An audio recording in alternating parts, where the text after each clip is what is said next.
G'day YouTube, Warbles on a lot here. Happy 400 parts per million day. 400 parts per million carbon dioxide in the atmosphere. We passed that last week, maybe the week before. Isn't that an achievement?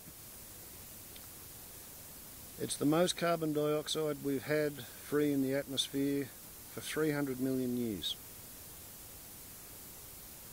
When I was a kid, it was 335 parts per million.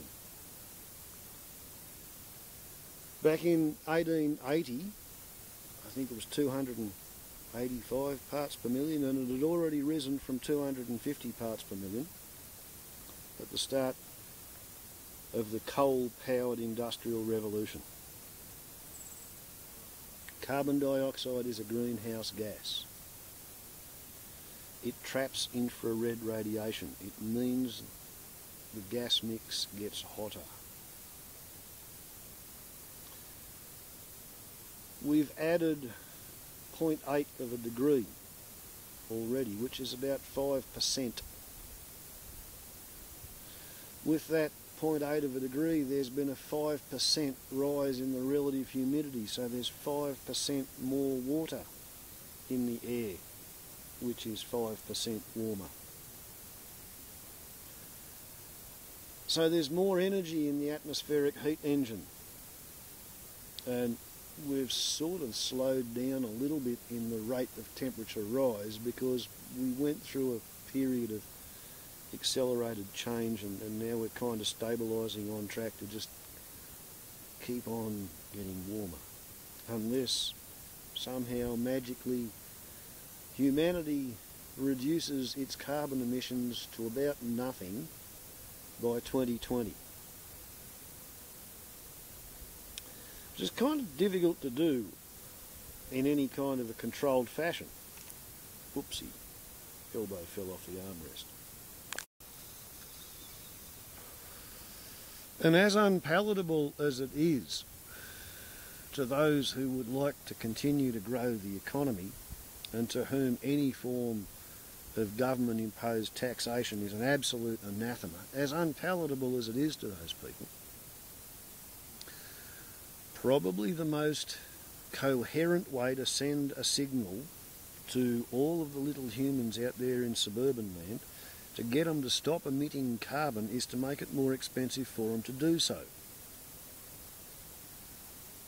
And because it is indisputable that some people in society are going to find themselves rendered unemployable when their industry folds up and collapses, like the people who drive 200 or 300 kilometres per day, towing a trailer behind their car, going to answer calls from people who want them to shampoo a pet dog or a pet cat and clip its toenails. Those people are not going to be able to run a business if fossil fuel becomes more expensive. But the people whose lifestyles are actually necessary to society, if people cannot do without their services and they just have to find the money, those people will be able to continue to pay their carbon tax. And thus there's a kind of a rational redistribution of income from the people who are able to continue to make a living in the economy once carbon becomes expensive to emit, supporting those who can't. And they have to be supported in the sense that it's always cheaper to pay the dole than it is to rebuild after Food-Riots. It is always cheaper to pay the dole than it is to rebuild after Food-Riots. Trouble is, at the moment, there's a kind of a wouldn't it be nice if fantasy among the laissez-faire side of politics where they don't want to pay any tax to subsidise anybody else's lifestyle in order partly to starve the unemployed into looking for a job so the economy will suddenly grow because there'll be more people having more money to spend. That's a religious belief among the laissez-faire economists. But in order to enforce law and order in this poverty, starvation driven economy, they don't have any problem paying tax to pay for law enforcement and prison guards and prison transport services and police prosecutors and judges and magistrates. No drama paying for that at all. It's a bit ridiculous when you try and explain to the Chamber of Commerce law and order freaks that it costs $180 or $250 a day to keep somebody in jail, because, you know, divide the budget of the prison by the number of prisoner beds for a year, and that comes out with what it costs you to keep one person in jail. And whereas they can only spend $185 a week on the dole as a single person, your average teenager can be put in jail and made 7 times more productive, because the prison warders and the people who are supplying the jail with food and vegetables get to spend their money in the main street. So if you really want to reduce your taxes, pay a decent social security network so that those people who don't fit the economy have no excuse but to obey the law. If they have no excuse but to obey the law because they can afford to subsist quietly, then they've got no excuse for breaking the law. And then you don't need all the law enforcement, and you don't need all of the prison guards and all of those muscle-bound buffheads who just want to be paid to stand in neat straight rows with shiny shoes and their hands by the seams in their government-issued trousers. They won't have any way of paying their mortgage, and their wives will get the shits, and their kids will be upset, and they won't be able to pay the school fees, and you'll have a law and order unionist-led rebellion. And that's pretty much why things seem to be as they are at the moment. So we have politicians like Tony Abbott in Australia, the head of the Parliamentary Liberal Party, the fella who claims that he's going to be the next Prime Minister of Australia. He makes his budget reply speech in the week that the world goes over 400 parts per million atmospheric carbon. And what does he promise to do? He promises to repeal the carbon tax. But he also promises that all of the Labor Party's compensations doled out to the people so they'll be able to afford to pay the carbon tax, soften the change in direction in their lifestyle, they're going to continue to get their compensation for the carbon tax that he's not going to charge them. It's an absolute literal magic pudding fantasy, the cut and come again pudding. Tony Abbott honestly believes the people of Australia have given up being able to count. He knows deep within himself that when the crops fail, and they are failing due to the weather, and the markets are failing due to the global financial crisis, he knows that the traditional remedy when the crops fail is to depose the king, dethrone the king, have a revolution, and he hopes to get swept into power on the frothing tide of discontent with blaming the Labor government for the state of the economy.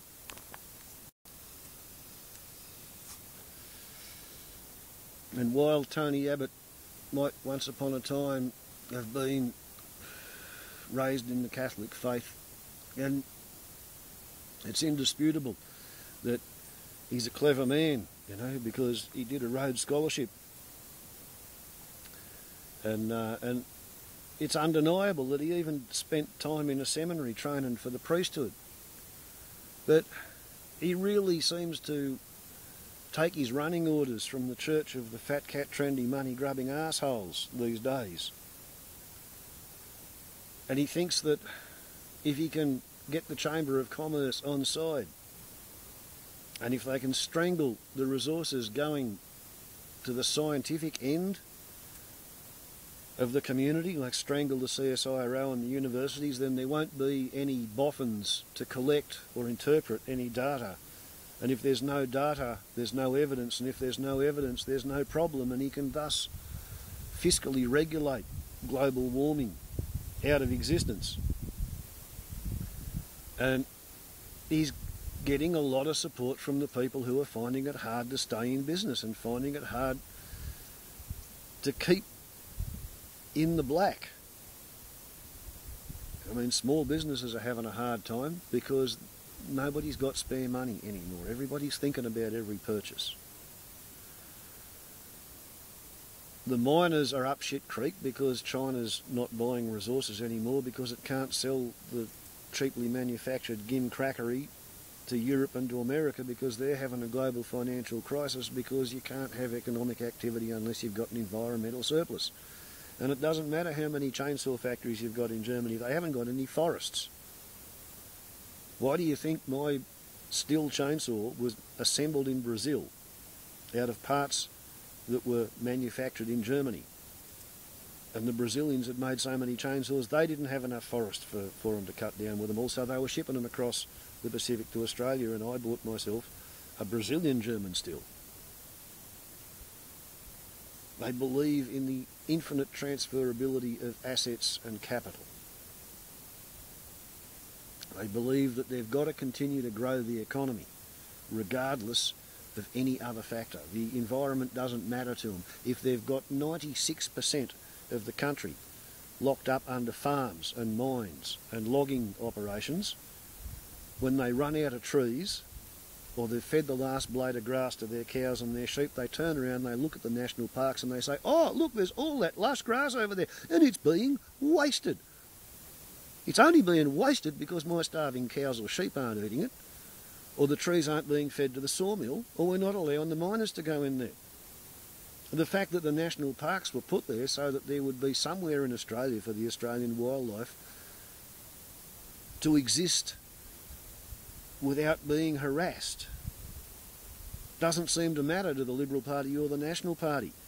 And increasingly the Labor Party doesn't seem to give a shit either, because all they're interested in is placating the unions who are interested in placating the blue-collar workers who don't give a shit about anything but continued security of the pay packet coming in to pay the mortgage.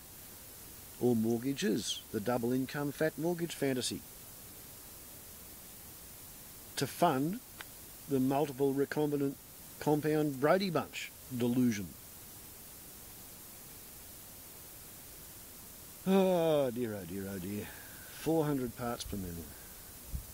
5% extra temperature, 5% extra water vapour. And water's got 10 times the thermal mass of steel.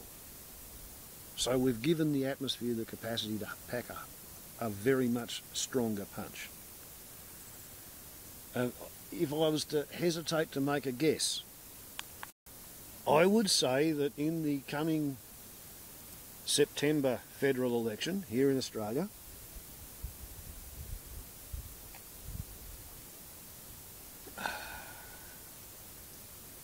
the people who are sick of Julia Gillard are going to vote for the Liberals by default because they have been raised to believe that Greenies are a bunch of lunatics who don't grasp the realities of the economy.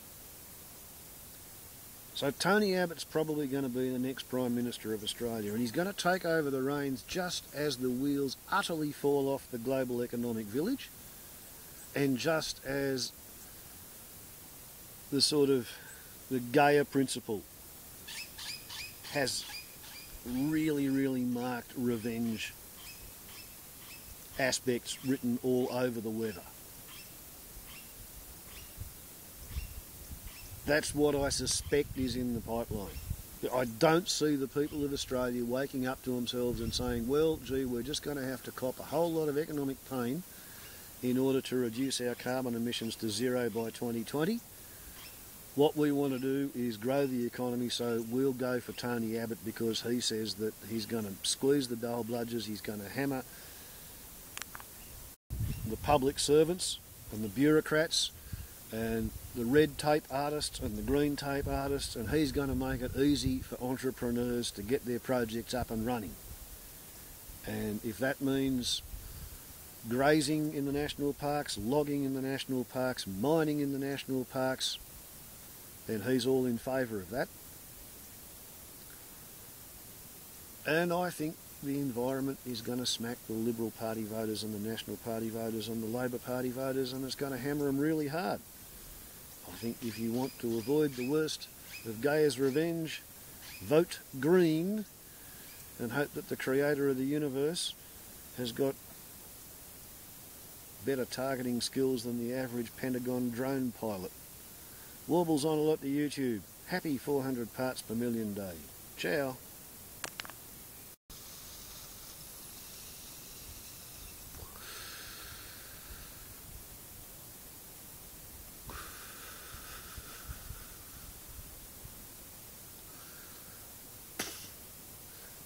Doesn't it give you the shits when your pipe dreams turn into nightmares while you sit there watching?